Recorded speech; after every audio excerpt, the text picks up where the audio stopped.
We're going to Dingalan. To Dingaland.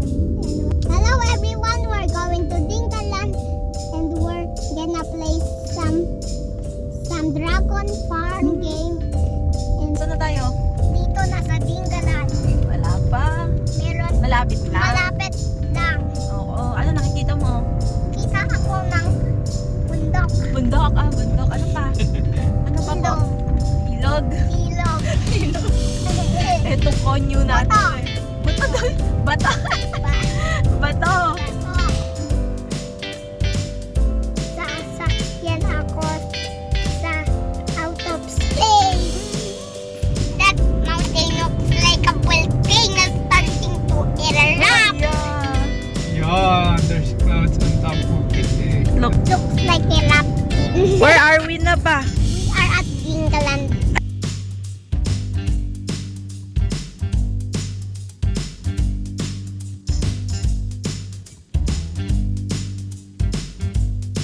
Bili muna tayo ng iluluto. Ano yung mga ipapaluto natin, Daddy? Gusto ko Pusit. yung adobong pusit. Napakasarap magluto ng adobong pusit dito. Tapos si Bjorn, yung sinigang na salmon. Okay. No.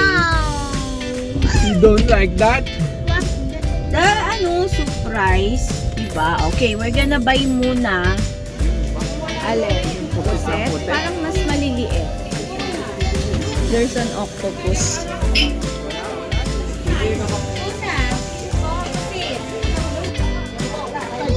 Ayun nga, ayun yung octopus. Look at the giant tuna. Ito oh. Giant tuna. like a fish? Eh, it's a fish nga. The biggest fish in the world. The biggest fish in the world. We're here at Seaside Inn. Dito tayo magpapaluto. So for Kenya.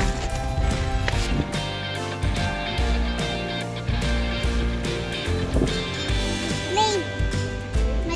We're We're here na. We're here na. We're here na. It's so windy.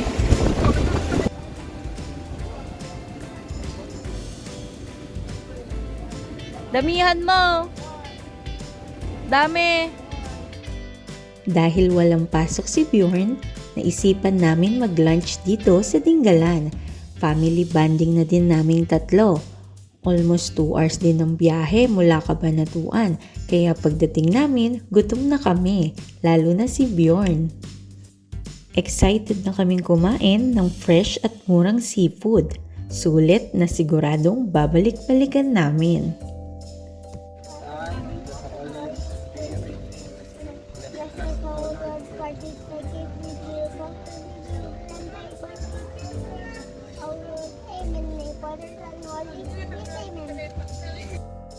Ang paborito ko dito is yung adobong pusit kasi malinamnam at malambot ang pagkaluto nila.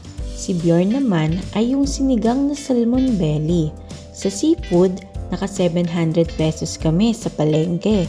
Sobra na sa amin yun, hanggang 5 tao, kasya na. Ang paluto naman dito is 190 pesos 1 kilo. Sa cottage naman is 200 pesos kahit gano'n na kayo katagal. At syempre, bitin pa ang lipot kay Bjorn kaya lilipat pa kami sa ibang place.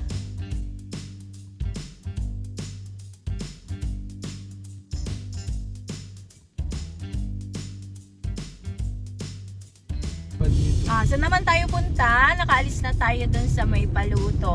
Pupunta tayo ng beach. What? Dun sa sa talagang nakaka-swimming. Yung pwedeng mag-swimming. Magsi-swimming ka ba, baby? Papa. Ay, magsi-swimming daw siya. Wala naman siyang baong damit.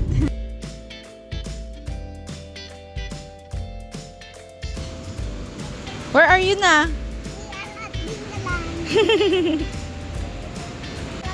Punta ka lang sa daddy. What are you eating? Bread. Cheese bread. Okay, go.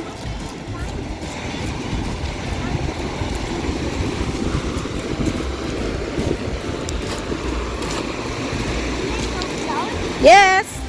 Grabe oh, tignan nyo, napaka-blue ng sky. Masikat ang araw at napaka-refreshing ng hangin.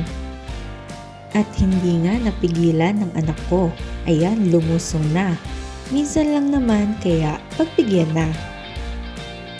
Yung simpleng pagtampisaw niya sa dagat, magiging unforgettable moment niya hanggang paglaki niya. Mabilis lang ang paglaki ng mga anak natin, kaya habang bata pa, ilibot na natin sila.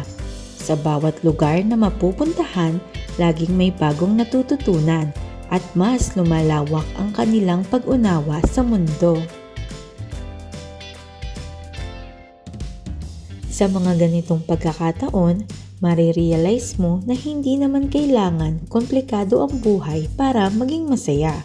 Minsan, sapat na ang tahimik na sandali kasama ang mga mahal mo sa buhay.